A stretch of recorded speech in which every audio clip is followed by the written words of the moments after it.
I am Chao Tayana.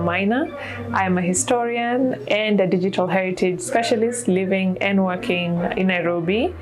I consider myself a historian by passion and a technologist by profession, and therefore these two worlds represent the work that we are displaying today. I am the co-founder of the Museum of British Colonialism. We are a transnational volunteer network that is working to document, to disseminate, and really to share and preserve more truthful, more holistic accounts of British colonialism.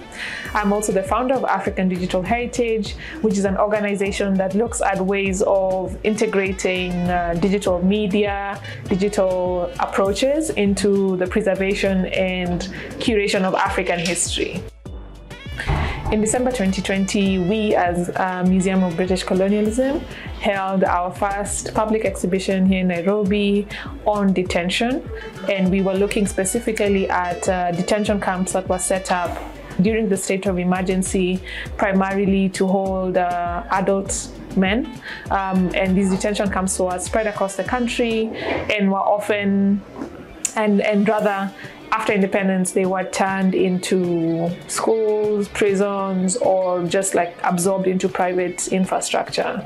So the exhibition that we had was really one to talk about detention in Kenya and the realities that the people who are detained faced, to talk about centers of detention, where they were, what they look like, and thirdly to contextualize this detention or concept of colonial rehabilitation, as it was called, with present-day Kenya. So associating this with schools, secondary schools in Kenya, boarding schools, and really tying a very fine strand between the past and the present. One of MBC's primary approaches has been participatory grassroots history. Now, by this I mean that we go to the actual sites of former villages and former detention camps to see what remains, to speak to the people who live around these sites, and to understand the oral history surrounding these places. In 2021, we visited our first detention village in Kiambisho, Murang'a County. Now, detention villages, or as we call them, barbed wire villages, were set up primarily to hold women, children, the elderly and crippled, people predominantly of the Gikuyu and Gikuyu-speaking communities. So it's estimated that around 1 to 1.2 million women and children were held in these detention villages over the course of the period of the state of emergency. So today we are showcasing results from our fieldwork trip to a site of a former concentration village. We are also showcasing digital reconstructions of this village. This is primarily because we have very little visual reference of what these infrastructure look like.